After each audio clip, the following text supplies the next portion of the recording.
volvemos con el último panel de la tarde y ahora voy a hablar en inglés. So I'm going to be speaking in English as we have different speakers who are foreign who are going to be talking on a highly interesting subject, the Wi-Fi of the future. And now I'm going to go into English. First, I'd like to present Michael Kraemer. European Spectrum Strategy of Intel Corporation, and Hassan Yaghoobi, I hope I pronounced it right, a leader architect of a wireless system from Intel Corporation. Welcome to our School of Internet Governance. Hassan and Michael, are you there? Hassan, how are you? Can you hear me well? Fine, thank you. I can hear you. Thank you very much, Olga. For joining us. You know, this is a school. It's about internet governance, but the first day, which is today, it's a 5-day training. The first day is mostly devoted to infrastructure. And our dear friend, Carlos Rebellon from Colombia, he's from your same organization, suggested that this could be a highlight in the first day of our school in talking about Wi-Fi of the future. There's a joke around us sometimes that they say there was a time that when you went to a house invited, you asked for a glass of water. Now you ask for the wireless password of Wi-Fi. So it becomes such an important thing like water for everyone. You could talk to my children. They would say, I may not have food, but I want internet and I want wireless internet at home. So Wi-Fi of the future becomes a highlight in all the infrastructure talks we have today. And thank you very much for joining us join with us today.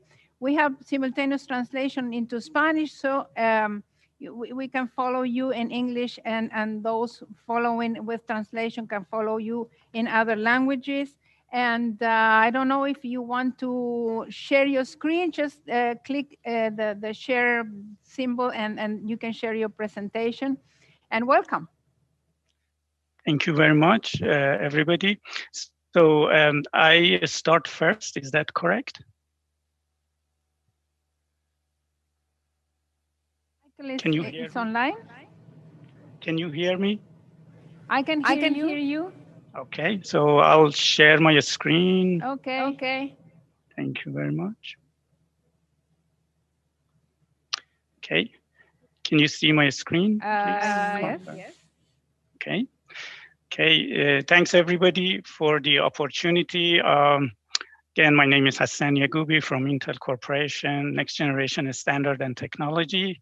Today, I present the first part on Wi-Fi standard and technology updates.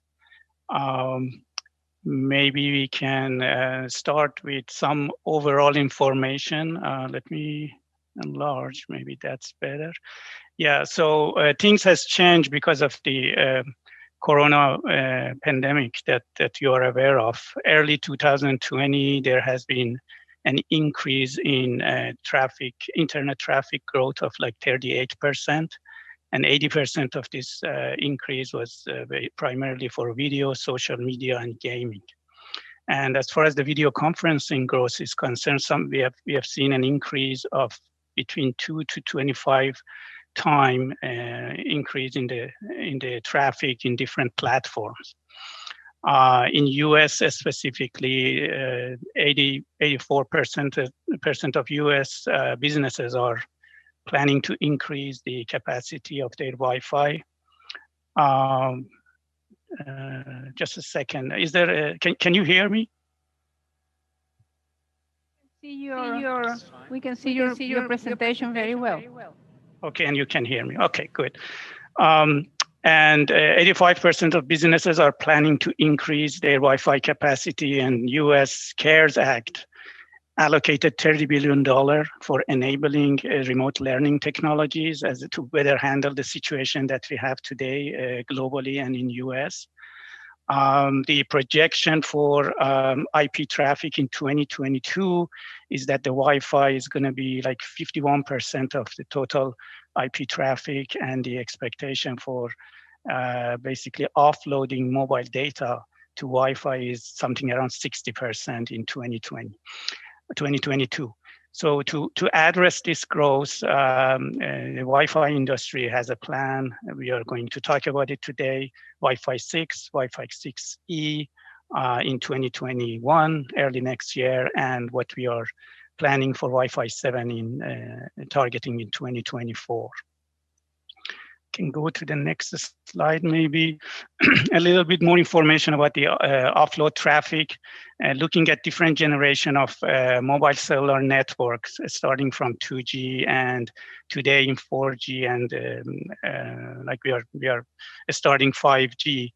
The share of Wi-Fi traffic offloading mobile traffic into Wi-Fi has been increasing, starting with 30% for 2G today. For 4G, we are expecting that the 59–60% of the mobile traffic to be offloaded to Wi-Fi network. And for 5G, the projection is something around 71% offload. Okay. All right, so a little bit information about the Wi-Fi industry and technology ecosystem.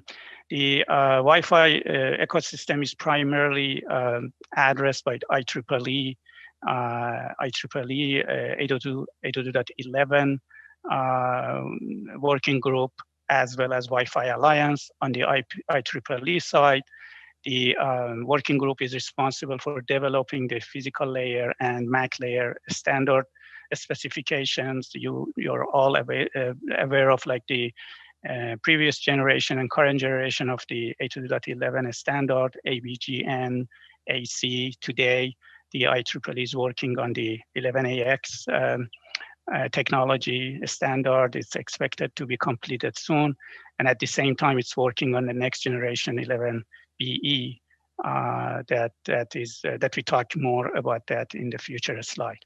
On the millimeter wave, also IEEE has developed the 802.11ad technology and currently is working on 11AY, and there are some drafts of the 11AY already available. And there are other specifications like 11AZ that is addressing fine basically positioning and all those aspects that are being developed in IEEE.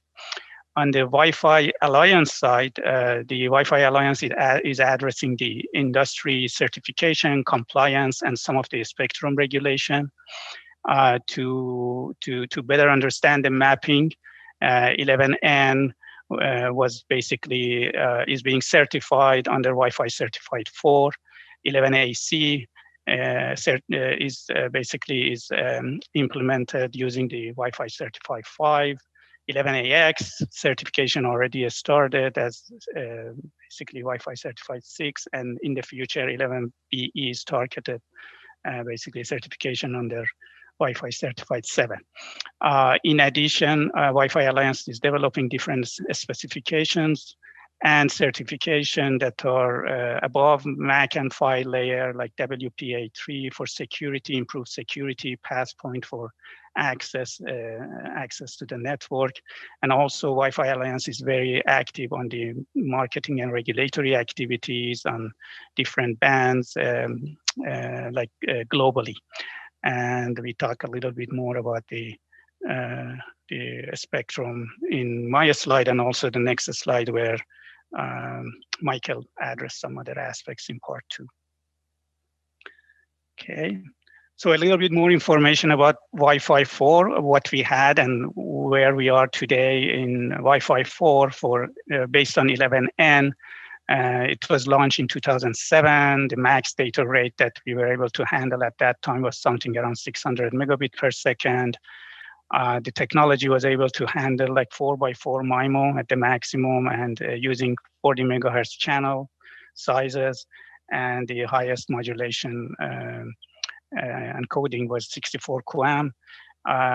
Wi-Fi 4 was primarily on the 2.4 gigahertz and 5 gigahertz band, and again based on 11N.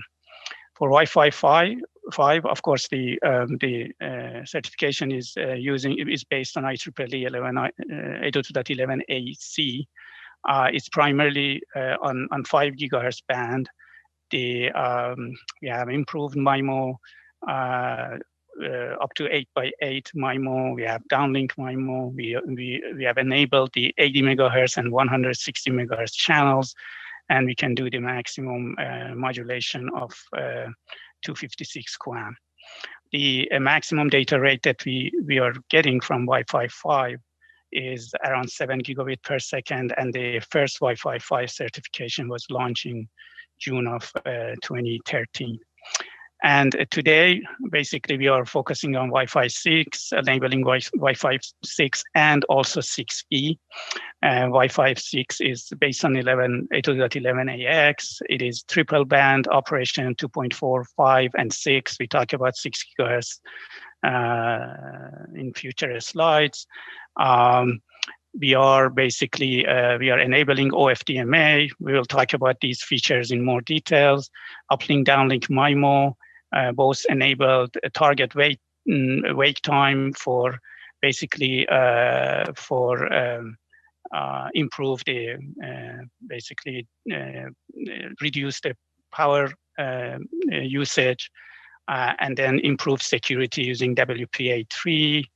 The max data rate that we are targeting for the Wi-Fi 6 is 9.6 gigabit per second, and the certification was launched in August of last year.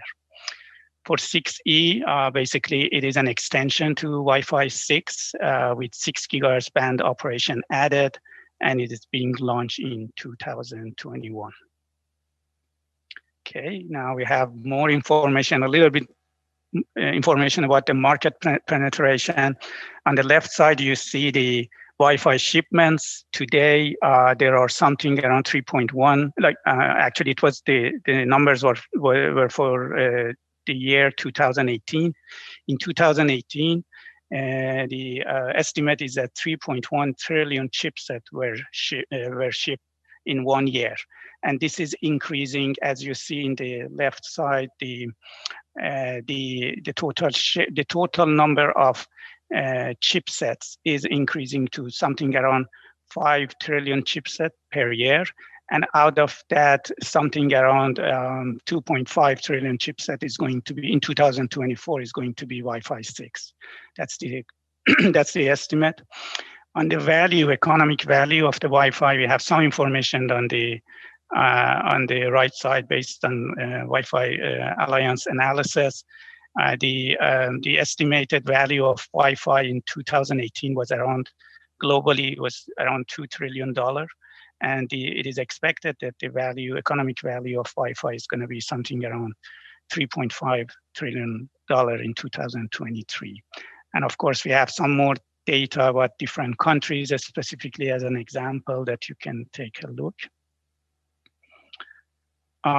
Go to the next slide. I'll talk more about Wi-Fi 6 features, but in general, this slide shows different aspects that Wi-Fi 6 is trying to address, different improvement, of course, user experience, peak data rate, cost improvement, traffic capacity, spectrum efficiency, network energy efficiency, that is one of the main elements, connection density, another element, and latency. And the advancement that we have on top of Wi-Fi 6, as we already talked about 6E, and we will talk more about the detailed features, is, of course, addition of the 6 gigahertz spectrum, increased capacity, data rate, also 60 gigahertz millimeter wave with the introduction of 11AY, and of course improvement on the 11AZ location are the areas that are complementing and improving Wi-Fi 6 basically in the future, near future. Okay. Maybe we can skip this slide because I have more detailed information in next slide 9. Okay, so here we have a little bit more information on the technical aspects. Of course, as I mentioned, we are the MIMO configuration is enhanced. We have 8x8 MU MIMO for Wi-Fi 6. We are enabling OFDMA for overall network utilization and spectrum utilization, beamforming for reduce interference, and again, improve spectrum efficiency, target wake time to reduce the power consumption of devices and enable them better for other use cases such as IoT. We have the 1024 QAM for, of course, higher data rate and peak rates. And also we have the BSS coloring feature that is one of the important features to better to optimally handle the basically the access to the network by differentiating different BSSs like self BSS or the overlapping BSS, effectively increasing the basically the reuse distance and also improving the spectral efficiency in the network.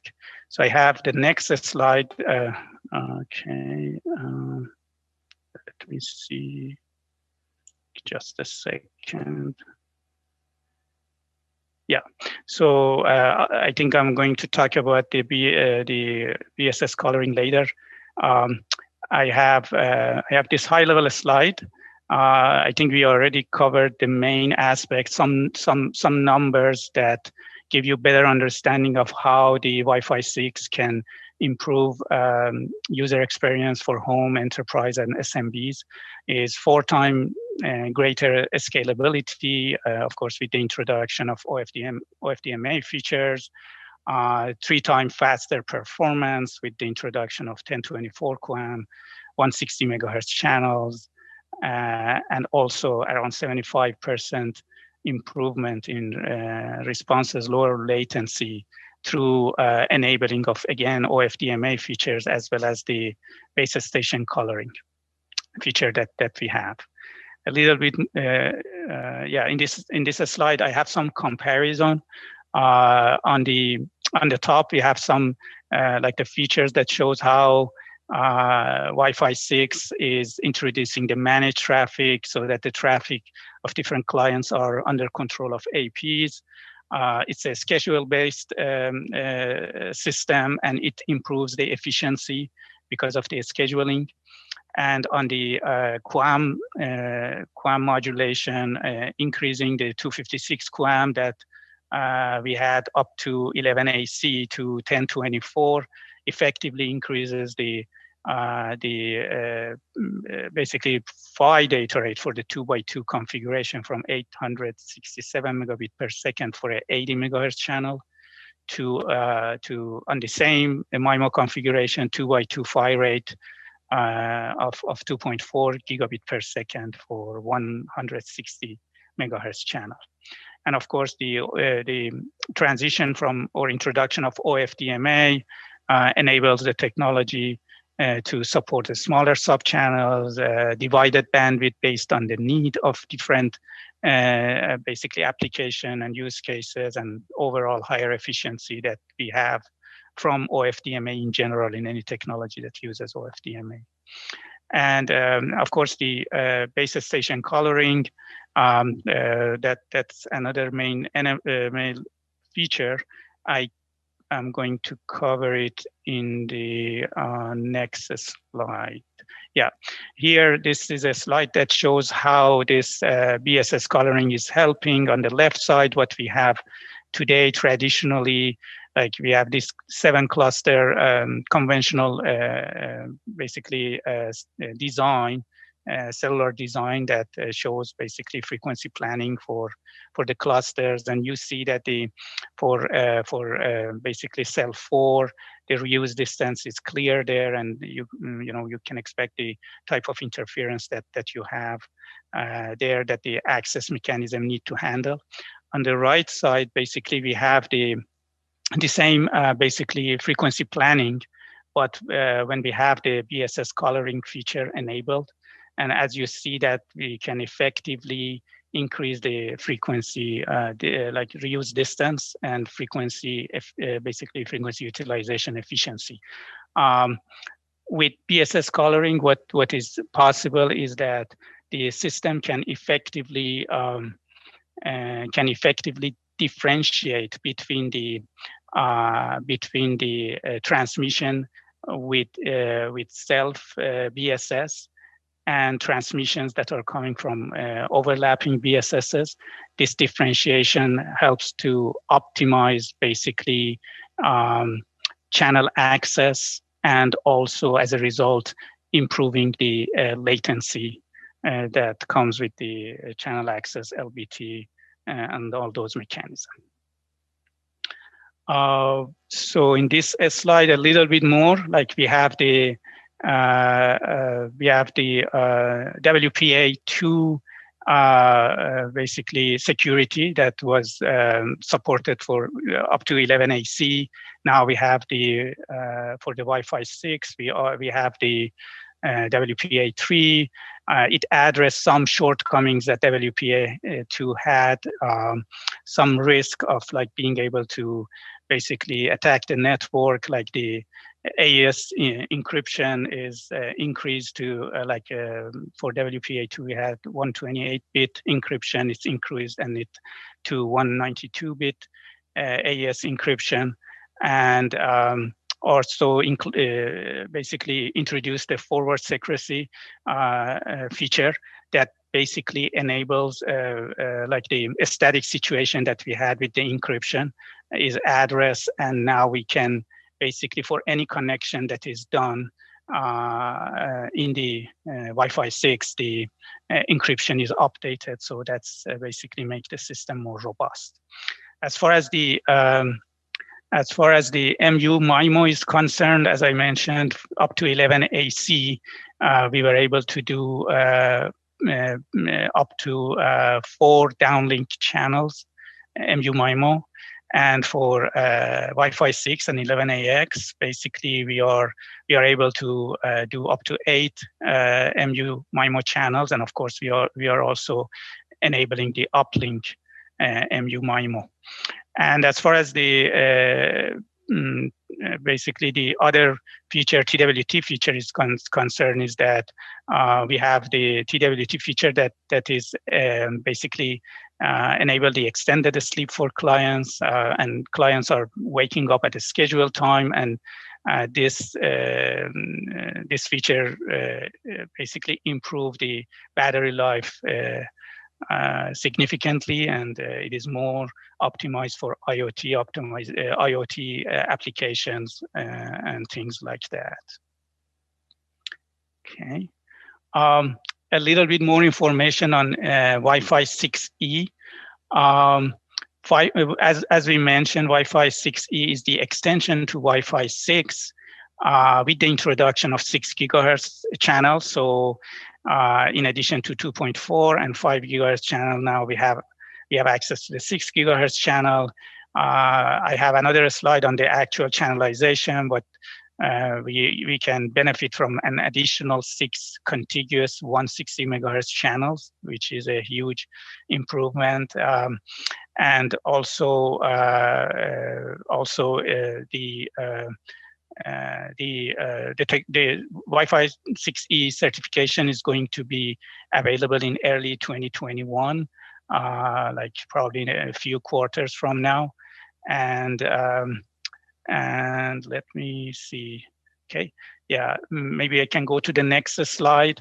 So on the top of this slide, we have the IEEE channel plan for the 6 gigahertz band, 5925 megahertz to 7125 megahertz. In US, the 6 gigahertz band is divided into 4 uni subband, uni 5, 6, 7, and 8. As you see on the top, with 6 gigahertz band, as I mentioned, we have additional 6 of 160 megahertz channel, 14 80 megahertz channel, 29 40 megahertz channel, and 60 20 megahertz channel that can be used in general. At the bottom, we have a little bit more information about the 2 modes, the low power indoor LPI mode, and also a standard power AFC mode that are introduced in US regulation. The standard power AFC mode is limited to Uni 5 and Uni 7.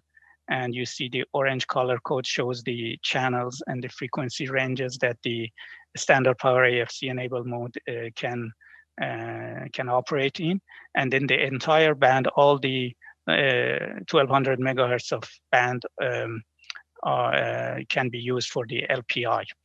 A little bit more information about the AFC mode, although I didn't cover it. Basically, AFC mode is enabling a standard power, higher power indoor and outdoor operation. And then the automated frequency coordination basically take care of coordination and availability of a spectrum and channels for outdoor higher power operation to avoid interference with the incumbent, primarily the FS receivers. And then the low power indoor, of course, it's indoor and there is no need for AFC coordination, as it is first indoor and then lower power operation. So that's the general information about the channelization. And I think that was my last slide before summary. So what I presented today basically is trying to give you the message that Wi-Fi industry is reinventing itself with the introduction of Wi-Fi 6 and 6E to meet the demands of evolving market. Now Wi-Fi has the complete offering of the sub 6 gigahertz band as well as the millimeter wave in 60 gigahertz. Wi-Fi is very competitive and healthy.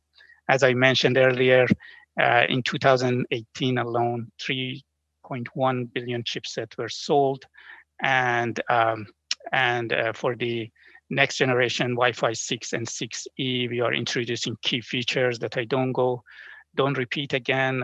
You have it on this slide. Basically, these the Wi-Fi 6 enable 3 times faster than AC, 2 times faster versus gigabit Ethernet, and 75% lower latency and better security.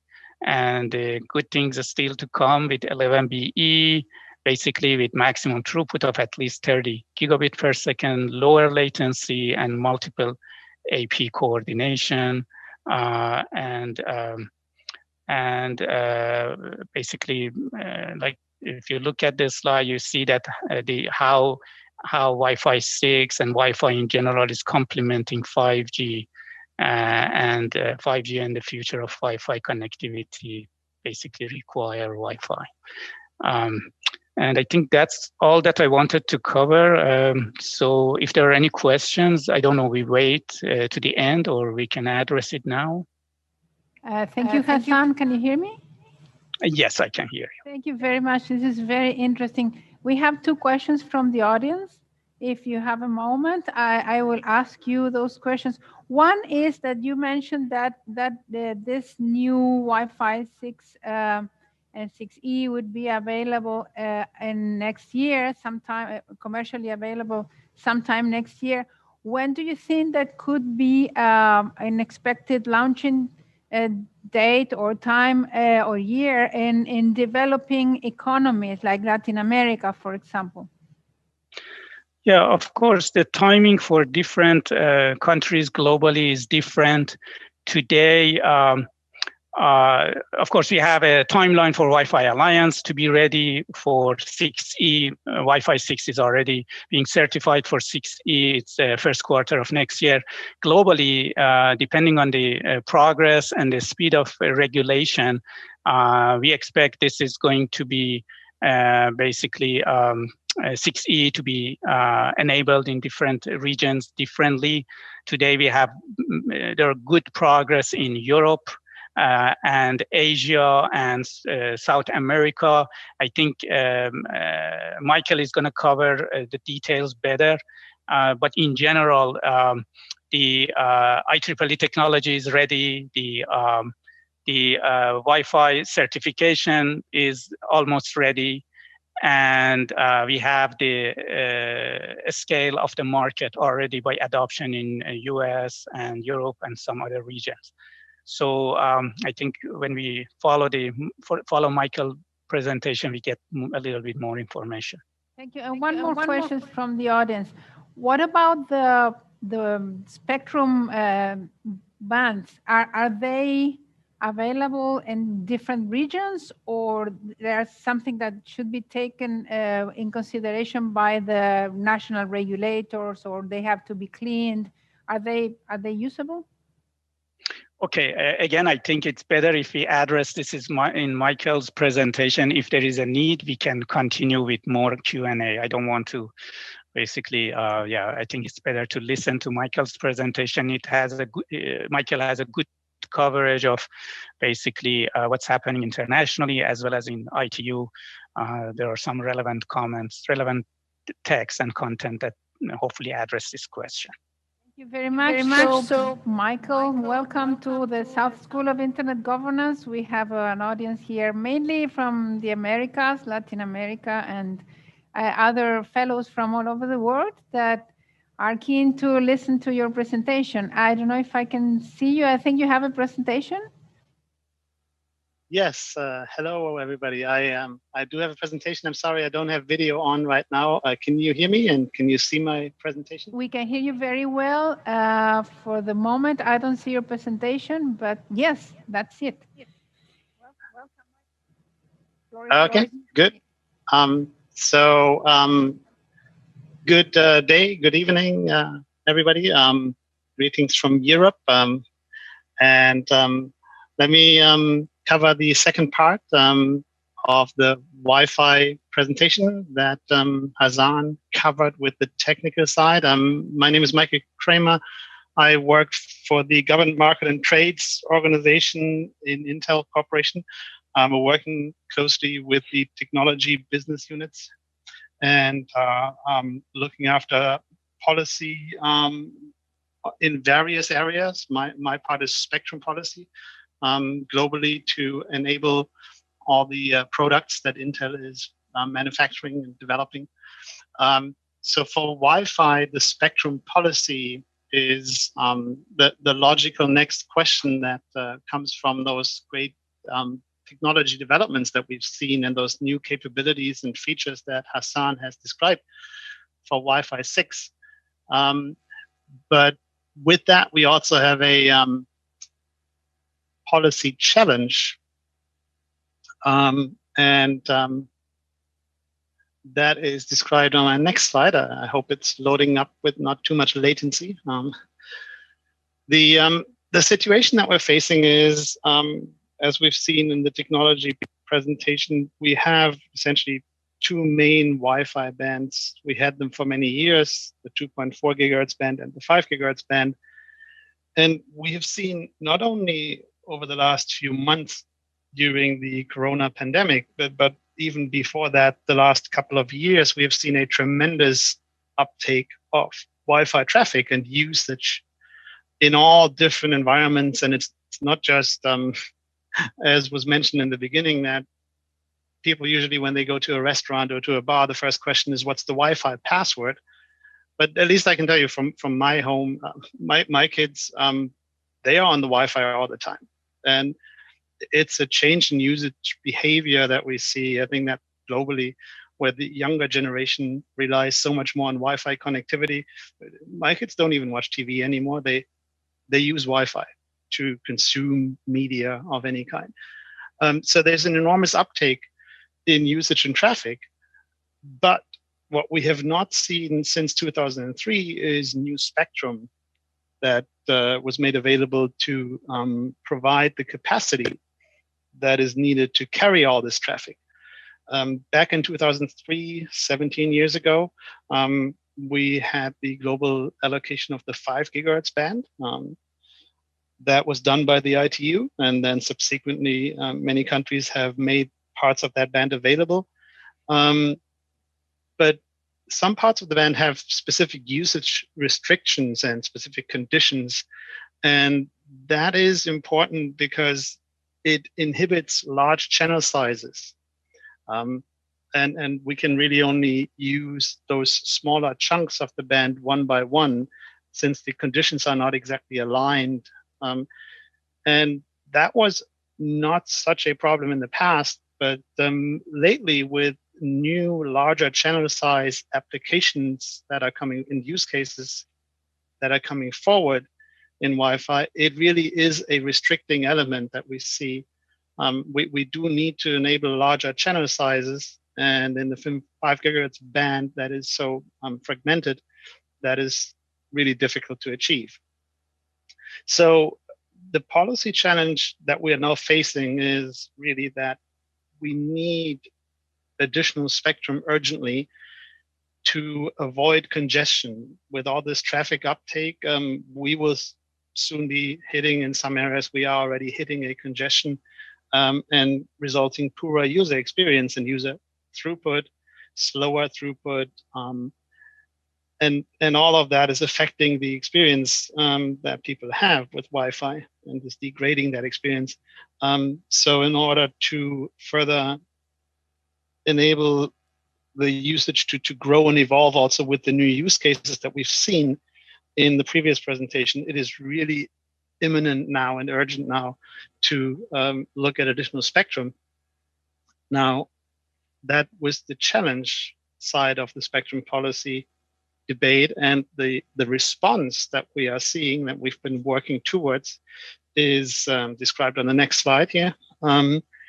It is the opening up of the 6 gigahertz frequency range for license exempt use by technologies such as Wi-Fi. And it's important from a spectrum regulatory perspective here to note that this is technology neutral regulation. This is not spectrum for Wi-Fi as a technology. It is spectrum that is made available by individual countries on a license exempt basis for all kinds of unlicensed technologies, Wi-Fi being one of them. Another important element, and we saw that in the question, the second question from the audience after Hassan's presentation, is we need to ensure existing spectrum users in the band can continue to operate. The question, I think, was, is the spectrum available? Is it empty? And no, it is not empty. There are existing users in this band, and they are quite important users. And we need to make sure that the use of Wi-Fi in this band is done in such a way that it coexists with the incumbent users and is not creating interference to those incumbent users. And those are mainly FSS, fixed satellite services. Where many countries are relying on these satellite communication links for many different applications, government, non-government, commercial. So that's quite an important existing use in the band, and that needs to, of course, remain in the band and remain possible without interference. Another important use in the band are fixed backhaul links, point-to-point radio links between different base stations, different other stations. And again, here we need to make sure that Wi-Fi is not interfering those systems. Now, what we've seen in a number of technical studies that we've done, both in Europe and the US over the last, I would say, 2 years, roughly, we've studied all these coexistence cases to make sure that we are not creating interference, and we have identified usage conditions for Wi-Fi so that the Wi-Fi can coexist with these existing users. And just a high-level summary is different types of Wi-Fi usage that are possible. One is, and maybe that's the one that is more frequently mentioned, is low power indoor with 250 milliwatt power. That's one use case, and the typical access point in your house that you have is the low power indoor use. It also is very low power, including outdoors. So that's the device, your smartphone, for example, connecting to your access point. That could be indoors and outdoors. When you're in the garden, you can still connect to your access point in the house. The power here is even lower to make sure that we're not interfering the others in the band. And we also have special technical solutions, and some of this was explained on Hassan's slide about the US band plan situation. Standard power type use, but we do have techniques in place then to ensure that still we are not interfering other users in the band, automatic frequency coordination, or a more geolocation database type solution could come into play. We also have out of band limits that make sure that we are not interfering with the users in the spectrum range below and above. And all those conditions ensure that we can actually use the band for Wi-Fi without interfering other users in the band. Now, what can countries do, and what have countries already done, I think was also a question. And what we have seen in the past is that obviously in the US, we have had regulation developed and put in place. The rules are out and published, and we can now use the band for Wi-Fi. We have a similar development in Europe, which started at the end of 2017 or beginning of 2018. So we worked heavily on coexistence studies for 2 years there, and are now finalizing the regulation. We're expecting the final regulation for the European harmonized use of 6 GHz for Wi-Fi by next month. It should be finalized and published. We have already seen the United Kingdom stepping forward a little bit ahead of that, and they have already allowed the use of unlicensed devices and unlicensed technology in the band a few months ago, ahead of the European decision. But it is very much in line with what Europe is about to decide. We also have seen developments in other countries, in other regions, where either consultations are being held, public consultations to seek views and prepare the development of this regulation. We also have some countries where the development of the regulation is already ongoing and is getting close to finalization. Korea is fairly far ahead in their regulation. We also have other countries listed here on this slide, where you can see that more and more countries are now looking at this option, and it is obviously always a national decision to allow this use. It's not like Wi-Fi can simply go and use the band. Each spectrum regulator, each ministry, telecoms ministry, whatever the entity is in a country that is responsible, has to allow this use and has to open up the band for license exempt usage under certain conditions.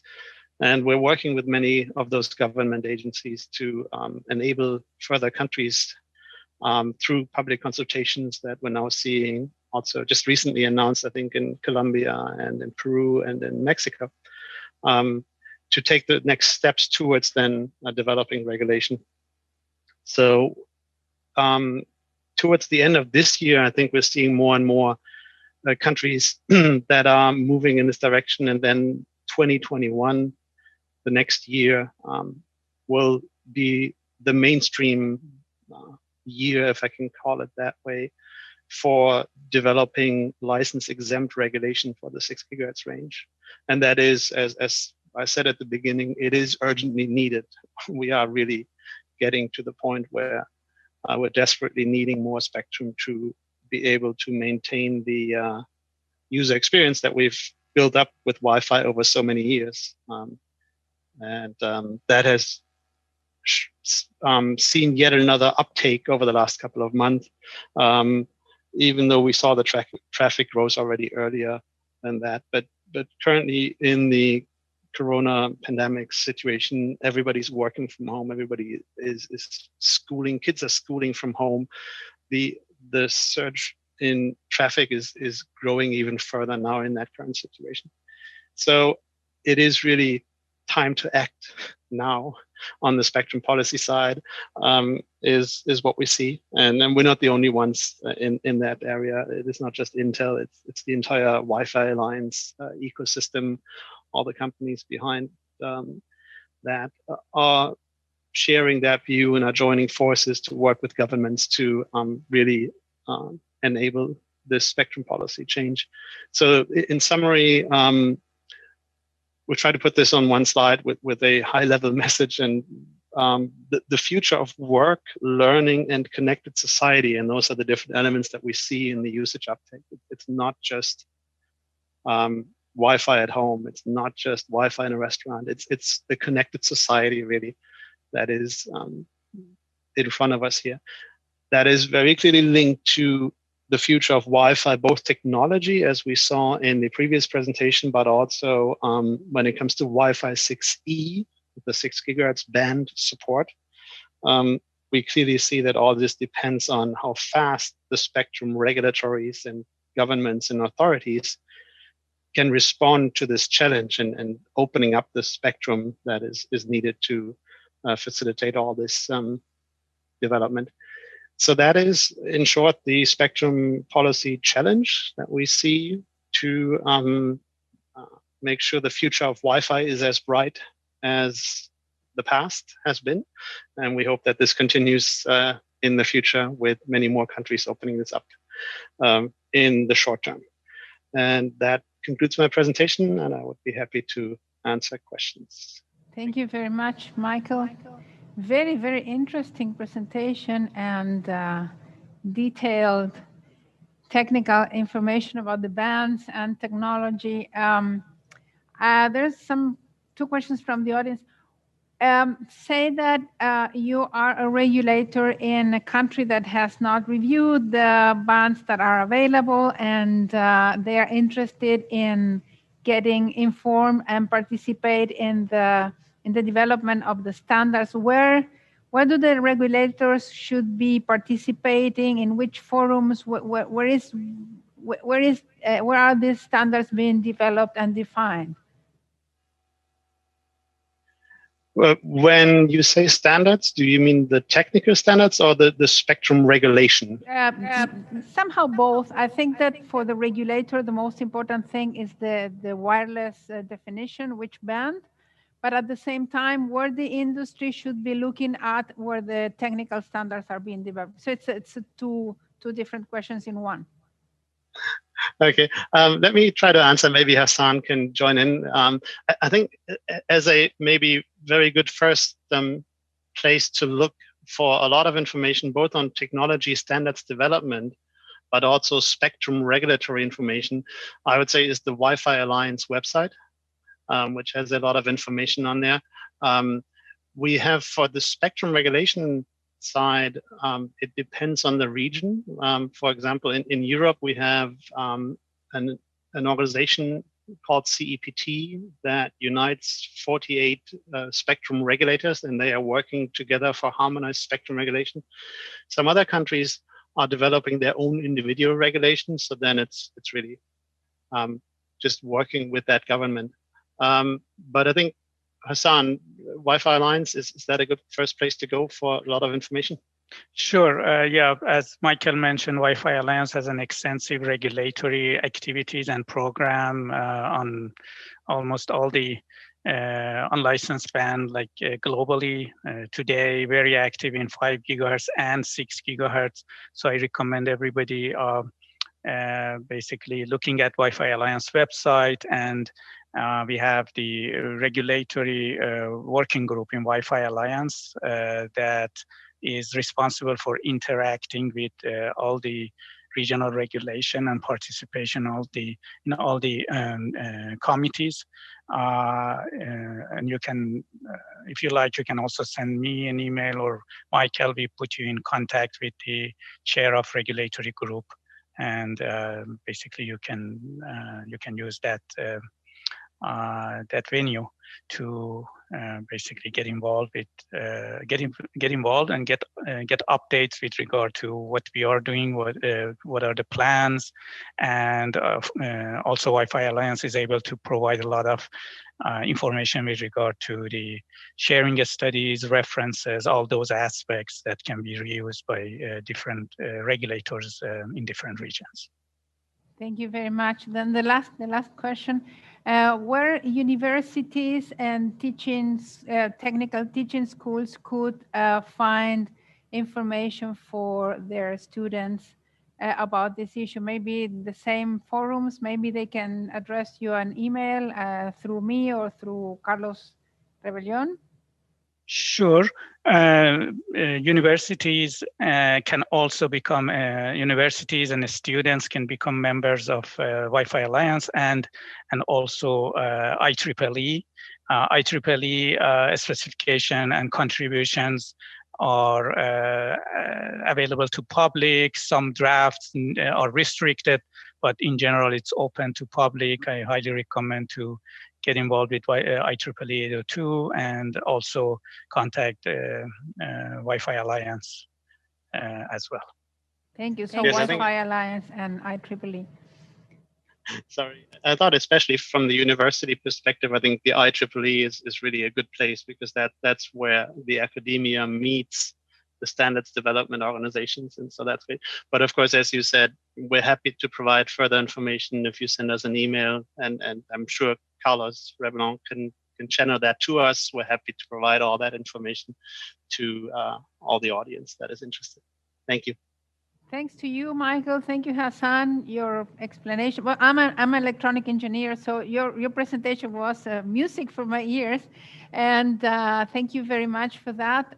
It has, if you allow me, I had some requests of having your presentation to have more detailed view of all the graphics. So if that is okay for you, I can share that with the audience. We have 500 fellows from all over the world, mainly from the Americas, from all over the world as well.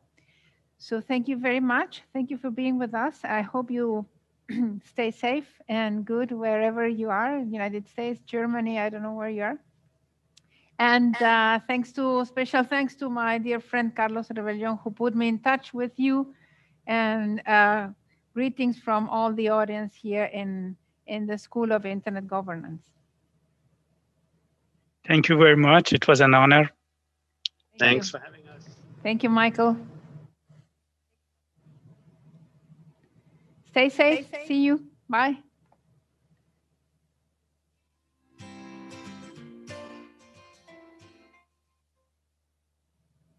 Bueno. Well, I don't know about you, but this presentation was absolutely fascinating. The future of Wi-Fi is so interesting to see what's going to happen with the spectrum. Lots of you have asked for the presentations on the chat because we couldn't see them.